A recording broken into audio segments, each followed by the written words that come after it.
Welcome to China Manufacturing Decoded from Sofeast, the podcast where we take you through the major news and topics facing importers and manufacturers in China and Asia today. Hello again, it's China Manufacturing Decoded, episode 87 now. Adrian from the team here, and Sofeast's CEO Renaud is joining me. Renaud, hi. Hi everybody. How's it going? Yes, going okay here. Really cold up in the UK, I'm afraid, which isn't so fun. And energy prices a little bit difficult around the world, so it's expensive to keep the house warm, etc., etc. It's the usual problems keep going on as we go into 2022. Yes, well, sorry for you. Yeah. Here in South China is nice. It's nice weather. So yeah, it's a good time of the year. Actually, it's quite mild, isn't it? It's sort of it's not too hot, but it's a pleasant time. So that's good. Of course, when we talk about the difference between Europe and South China, there's a big difference in the number of COVID cases and the COVID situation as well. And I mean, that's the first port of call for this podcast episode, isn't it? Yes, because how to say, things are getting tighter. in China, and there is a serious risk here. I mean, we've been saying that on and off on this podcast for the past the past 6 months, at least. But this is the time where I really have the impression that China is on the verge of just, being submerged. In the past, so far you had like one little cluster here and one little cluster there. And then like they were putting out a fire here. It was starting somewhere else, but, it was not like all over the place. Here, what we see is that clusters are popping up basically all over eastern China, and a little bit in the northwest also with Xi'an, which is the most serious, the case with the most serious restrictions at this time, with people who are not allowed to go out and things like that. But with Dongguan and Shenzhen, people have been tested. 17 million people have been tested over the weekend in Shenzhen, and there's tests going on again. So they do this batch tests, right? With, I don't know how many, 50 or 100 people at a time. You queue up. It's very well organized with testing centers right there in your neighborhood. And if they find that there's a case in the batch, then they call you back to test again to see who it is.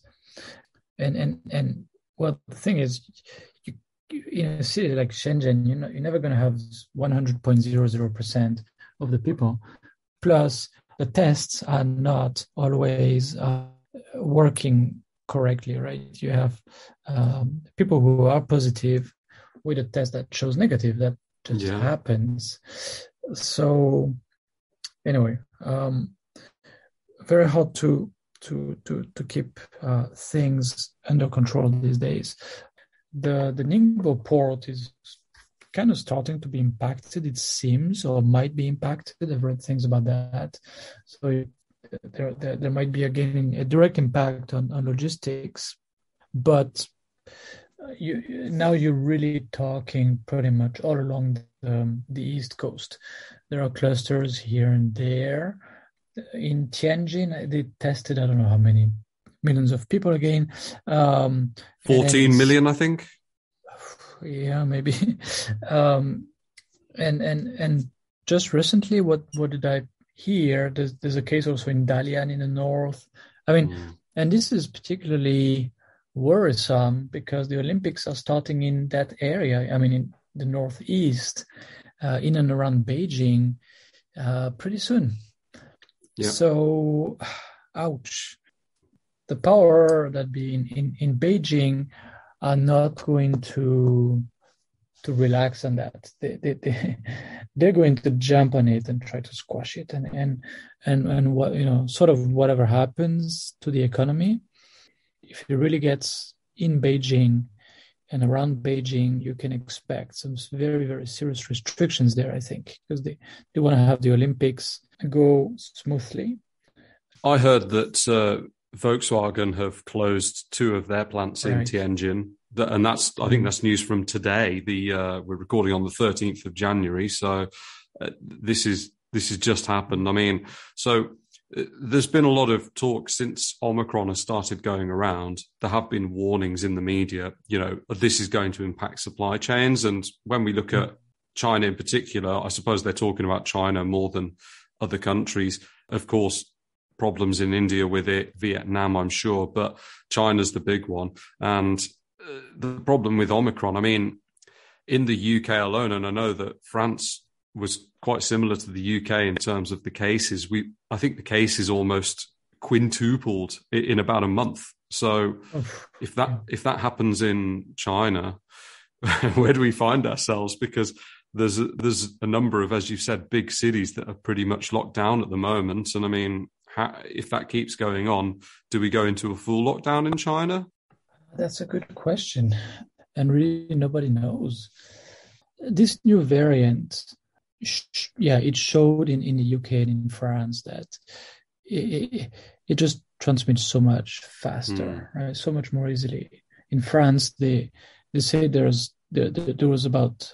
been recently, something like 300,000 new cases per day, and then wow. But people say that a lot of people don't even declare it, so it's more like 500,000 per day, right? In a country of 65 million, that's amazing, and in the UK it's really the same proportions. Yes, and it's I don't know, it's 4 times more contagious than the Delta variant. Is that something I read somewhere?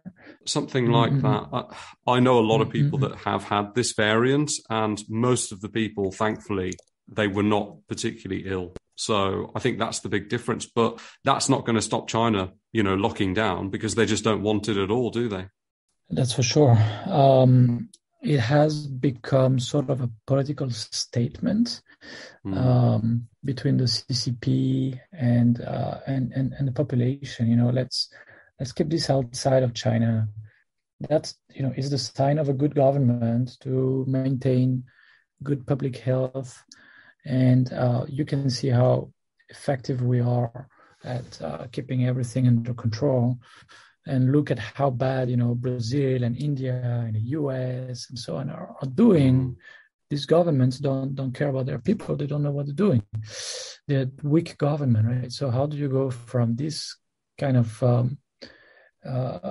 worldview to just opening the gates? It's not going to happen right away. That's the problem. There's got to be a middle ground where you've got to learn to live with it.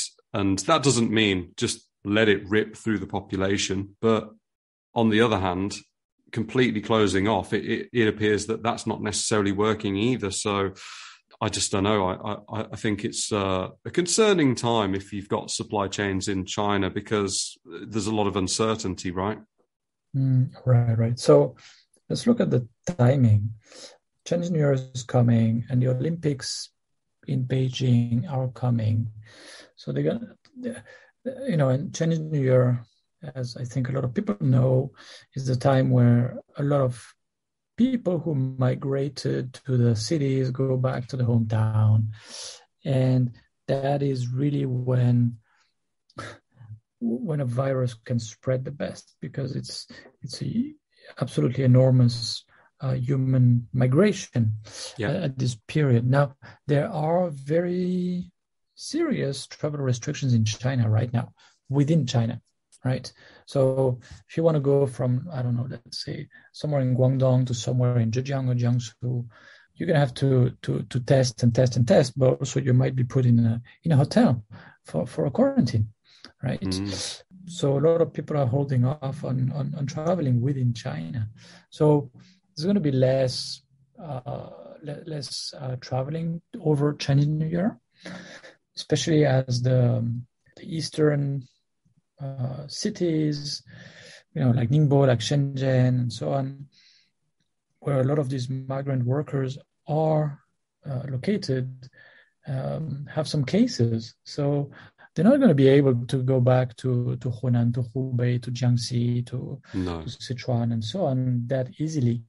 So that's the situation now. So I think very serious restrictions on travel, and nothing in the policy will change until after the Olympics. And I think, again, I'm not optimistic. I think China's really going to struggle, and they're not going to reopen the borders and just go back to the previous situation where everybody was free to move around and so on in 2022. But let's see. Yeah. As an importer, as you mentioned, is the risk of some factories having to close. So that's the problem. Yeah, and it's definitely been happening. I mean, I think in 2021 they got away with it at Chinese New Year, because I remember us having this conversation on the podcast last year about Chinese New Year and the risks with COVID. And I think fewer people traveled, but it was still probably around a billion journeys. And they really got away with it. It didn't seem that there were particularly big problems, but as you've said, I just can't see that being the same this year. Right. I think we have to wait and see. We will, but we'll keep talking about it on the podcast and try and, keep everybody up to date, because after all, you're coming from South China, so you can literally give, real updates on what's going on there. Right. Today's main topic, NNN agreements. So what is an appropriate NNN agreement? That's what I'm driving at in this particular episode. And this is something that we've written about a lot. Often we're advising people this is really something that's quite essential when working with, outsourced manufacturers in China or of course in other countries as well. So I suppose just to get started, it's always good to explain what it is. So please, Renaud, what is an NNN agreement?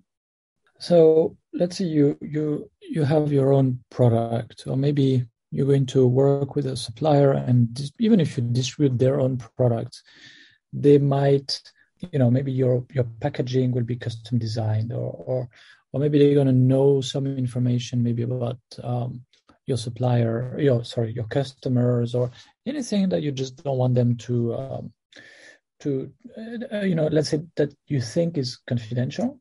They should keep it. They should keep quiet about it, and they should not use that information against you or for any other purpose. So I think everybody listening to this podcast has already had to sign an NDA, non-disclosure agreement, and a non-disclosure agreement basically. So there's an infinite variety of templates, of course, but the key, let's say, terms of an NDA, non-disclosure agreement, is, goes like this. Okay, so these two parties, one of them is going to disclose information to the other, or maybe it's mutual. Maybe both of them might disclose information to the other. But anyway, there are some obligations concerning the information that is confidential. So what is confidential information, right? So typically, any drawings you send to a supplier and things like that, information about the product, information about your marketing strategy and so on, that has to be kept confidential. So that means the supplier should not make it public, should not share it with any other party, and then should also keep it relatively secure even within their organization, because let's say they have like a big team who all have access to the same shared drive with no restriction whatsoever. You might have 300 people who have access to the same shared drive, and then you put the information in there. Maybe only 5 of these people are going to work on that project, but all 300 can actually have access to it. That's not good, right? It should be restricted to people who actually have a need to know, have a need to access that information, and some other, there should be a basic level of information security, right? And And the obligations have some limitations, such as if it becomes public, somebody else with no relationship with the disclosure makes it public, for example, or maybe with the recipient makes it public, then the recipient is no longer obligated to keep it confidential, right? Okay, it's in the public domain. Look, everybody can know about it. That's an example, right? So when you're working with a supplier in China, in India, in Vietnam, in other places, you don't want them to disclose the information is confidential. You want them to keep it reasonably secure, but it's not enough. And that's where the idea of the NNN comes in. You don't want them to use that information, especially if it's for competing against you. You don't want them to use it to make the same product or something on the basis of your product that they start to sell and they make a profit on it and things like that. You also don't want them to circumvent you, right? That's the third N. So non-disclosure, non-use, non-circumvention. So circumvention meaning that maybe you are buying, do-it-yourself tools, and you sell it to Home Depot and to Lowe's and to Ace Hardware. Okay, if they know about that, and very often the manufacturers end up knowing about that. Well, there is a temptation that maybe they sell it to you for $3, and then you incur all the transportation costs and everything, and then you sell it for whatever, $5.5 or $6, or let's say $4.5. Well, they might be tempted to go directly to Lowe's and Home Depot and everything and try to squeeze you out and make some of your margin. Right? And that's circumventing you, the importer, because they might think, you're just a middleman. I can go direct to these guys and sell to them. Well, that's very damaging to the importer, because in general, these big box retailers, they already squeeze the retailer pretty hard. They don't really want to deal directly with the manufacturer. They don't really care about that.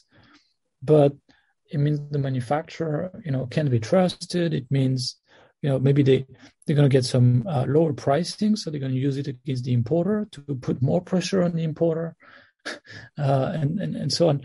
So it's really not good for the importer. So they really need to make sure that the manufacturer is not going to play these kind of games. So that's what an NNN is. It usually also restricts the use of the confidential information for a certain purpose. You can use it to manufacture the product for us. You cannot use it for anything else. And it usually has a certain term for the obligations. There's a lot of NDAs with a term of 2 years, but 3 years, 5 years, all of that is relatively standard. Yeah, interesting stuff.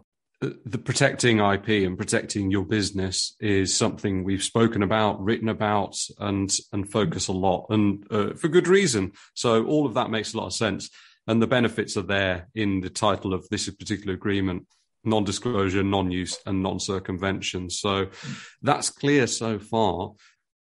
There are some issues that some importers have when they're trying to draft and use these agreements, though, and maybe sometimes they're getting something wrong, or there's a bit of a disconnect between what they think the NNN agreement is providing them and what should really be happening. And that's why I mentioned, I'm trying to get the bottom of what an appropriate NNN agreement is. So looking at what can go wrong, I mean, how can you expand on this, please? Yeah, it's always easier to say, what's wrong than what exactly you should do, because there are different cases, and it's not all the case, where you can use the same template and you're always going to be fine. So, the most common is that you've been doing some business domestically, or maybe, you're in Germany, you've been doing business with German companies and Swiss companies and Austrian companies, and you have some you see what, you have a few NDA templates, and then you say, well, I'm going to reuse it for this Chinese supplier that I'm going to work with, right? Or in the US, you've been doing some business, let's say North America, and you want to use the same template for some manufacturing in Asia. Well, that is really a huge mistake, because you're going to use a contract. You're going to believe that that is going to help you. However, in most cases, it will be unenforceable for one reason or another. It might be unenforceable because it calls for litigation in a court of justice in New York State, for example. Well, that's really not going to help you at all in China. They're not going to enforce your judgment, even if you win in that court of justice in New York City, right? And there are some other reasons why, just because the terms are not appropriate and not written correctly, it's not going to be taken into account, right? So that is by far the most common issue. And another common issue is that people say, okay, I'm going to manufacture in China. And then instead of thinking, and working with a lawyer who will ask the right questions, they actually they search, they ask people, I don't know what they do, and then they say, okay, I need an NNN agreement for China because they read about that somewhere. Great. And they think, what's wrong? It's the template, that I can just use it. Manufacturing is going to be in China. Okay. But it's not enough. You need to have more of a comprehensive approach to legal matters. Who is going to be your supplier first? Maybe it's going to be a supplier, that arranges manufacturing in China. Maybe the manufacturing is done in their own facility. Maybe it's a joint venture. Maybe they own 50%. Maybe, or maybe they act as a trading company, and that manufacturing facility is a totally separate company. Maybe there's some shared control, common control or not. Who are you going to contract with for development, especially for manufacturing, right? If it's maybe the mother company is in Hong Kong, isn't it smart to contract with the mother company that has subsidiaries that will do the manufacturing? And they're not going to be able to disappear tomorrow. They have business relationships with a number of their customers through that Hong Kong company. The Hong Kong company owns subsidiaries in different countries and so on.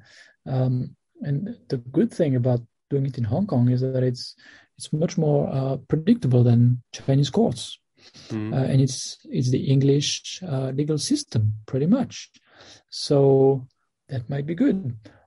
Or maybe you set it in another country. If you don't want to be in the country of the supplier, maybe you set it in Singapore, maybe you set it in England, as the choice of law and as the place for the litigation, either arbitration or litigation. It doesn't matter that much, actually, from discussions with lawyers. So, you need to think about that. You're not going to try to force them to sign something in China where actually you're sort of shooting yourself in the foot, because do you really want to litigate in China? The legal fees might be higher. There's going to be more work for translating everything, and then the quality of the judges, and their work varies enormously from one court to the other. So you might be in for surprises, right? So these are some very common issues. And then you mentioned that they sometimes try to include some terms that are not very balanced. Yeah.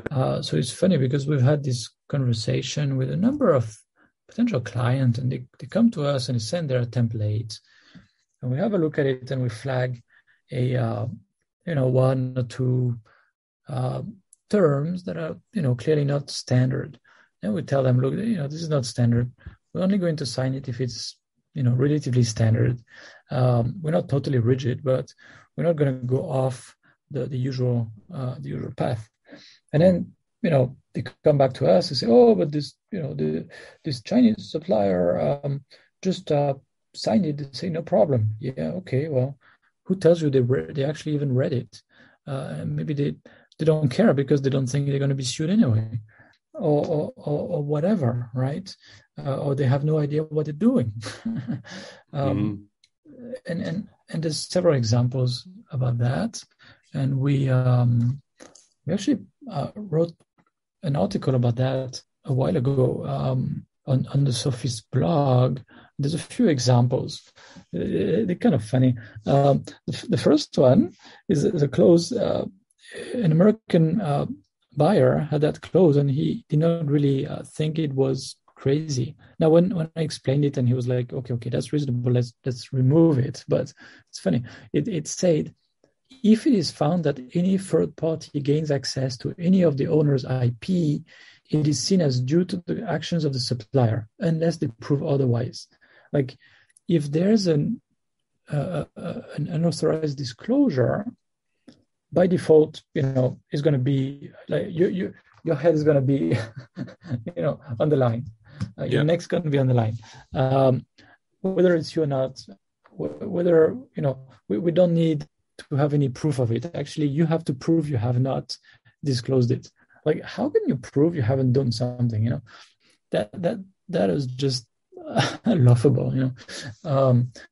But this is the kind of things that people put in there. And then another one that's very common is when people hear about scaring Chinese companies and making sure that, if they intend to do something wrong, make it clear that they will pay through the nose, and Chinese courts need to see a contract that's extremely specific and that does not leave any chance to the judge to make changes to it, and and then they are very good at enforcing it.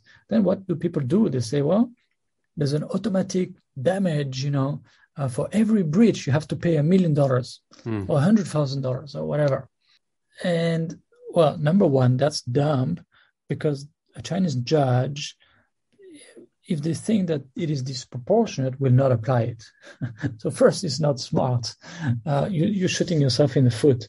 And number two, why not just let the judge see what the damages are? Because you can sue for damage in China, and just come to a reasonable assessment and get to a number and get them to pay. In China, you can sue for damages. You can use injunctive relief. You can do a bunch of stuff to stop a counterparty from disclosing confidential information that they're not supposed to disclose. So this is, if it's like disproportionately high, again, it's just not smart, right? Oh yeah, another one is we saw it maybe a couple of times, maybe 3 or 4 times, is that, well, the company owners will be personally liable if something like this happens. And I can understand where they come from, but you're dealing with a structured company and everything. Why you need to go after the owners? If you really want to keep your information confidential, then you need to request information about how they keep the information secure. Do they have some systems about information security? How do they restrict the sharing of the information within their organization and things like that? And you need to check if it's a real business, and if they have, if they have a real business would not really play games with that. Why would they risk? Because there's no limit on the damages that they might have to pay, right? In case of unauthorized disclosure of very valuable intellectual property. I mean, there's basically no ceiling on how much they might have to pay if they do that. So they're putting their whole business at risk. So just make sure you work with a real business, a legitimate business, and that they know what they're doing. They have some systems in place. don't try to go after the owners personally. It's just ridiculous. I mean, the concept of a business, if it's not an individual, what is it called? Yeah, like a sole proprietorship or a sole trader, kind of company. If it is a business, usually, the directors are liable if there's mismanagement. They can be liable personally anyway. Why do you want to add to that? This usually comes from people who don't understand what the levers really are, right? And then and I had a discussion earlier this week with someone quite smart from U.S. East Coast. I'll leave it at that. But he felt that he had a genius idea, and he spent so many days and months working out the engineering design of his genius product, and such a novel and revolutionary product that's going to be a huge success and everything. So people are always over optimistic, right? But who knows? I mean, I hope that's true. But in general, what I mean is that people tend to overvalue the value of their designs, as long as they're not executed into a proper business that has market traction and really moves products. But anyway, and then you say, no, the obligations of the NNN have to remain in place in perpetuity. And I ask a few questions. It's like, no, that's a matter of principle. Even in 20 years, you're not supposed to be able to do anything with my confidential information. I'm like, dude, this is okay. Forget it. You should talk to a lawyer. Just, let's leave it at that. Talk to a lawyer.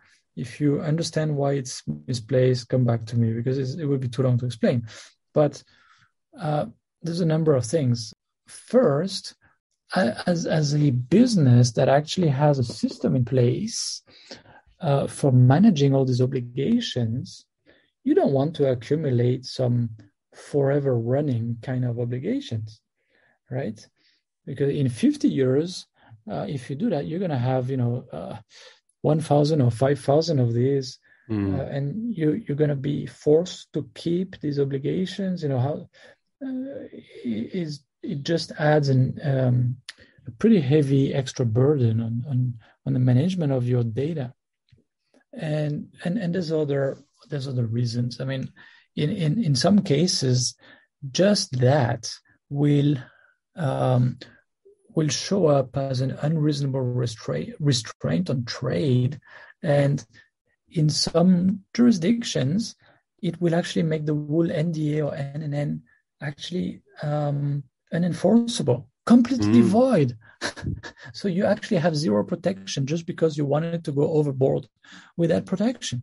And that's the case in Chicago and in different places in the US even, right? So people should talk with a real business lawyer if they want to go, out of the standard terms, because what they're going to end up doing is work with a supplier that doesn't care because they haven't really read it, which actually is a source of concern. and they might actually be shooting themselves in the foot and, get a contract and count on it where actually it's unenforceable. So it's not going to help them at all. We're not lawyers. I think we should make that very, very clear here. Sure. This is only based on our, let's say it's business advice, not coming from lawyers. Let's say it this way. And my understanding of these issues is obviously very shallow compared to a business lawyer. So talk to your lawyer, okay? But I hope that maybe it clarified things a little bit, and some of the listeners will avoid some of these mistakes. A word that you've mentioned a few times is proportional, right? So I suppose if you're relatively new to NNN agreements being used, say, in China, the guidance you've provided today is helpful, because how do you know what's sort of going too far? And so you've really outlined some very, very helpful instances, which will help, the listener to mold and to draft an appropriate NNN agreement. Yeah, I think very clear. Hope it's useful, yes. Yeah. If you do want to learn more about NNN agreements and protecting IP when working with Chinese manufacturers, definitely worth checking out the show notes, because we've got some resources and blog posts there which I'll be including, and you can look into this topic further. Yeah, thanks, Renaud. Very, very helpful info on NNN agreements today, and also at the top of the show, the COVID situation in China, which is getting more difficult as the days go by in some ways. Yes. In the rest of the month, there are some good guests coming up, as we've mentioned, so looking forward to those as well. But until then, catch you next time. Yeah, thanks. Yeah, thanks, everybody. Catch you next time. Thanks again for listening to this podcast, brought to you by the Sofeast Group. We're on a mission to provide you with everything you need to manufacture effectively in Asia, including inspections, auditing, new product development support, contract manufacturing, 3PL warehousing and fulfillment, and much, much more across Asia's key manufacturing areas. Visit us at sofeast.com, that's SOFEAST.com, to learn more and get help. If you've enjoyed the podcast today, please do rate, review and share, because it will really help others discover us too.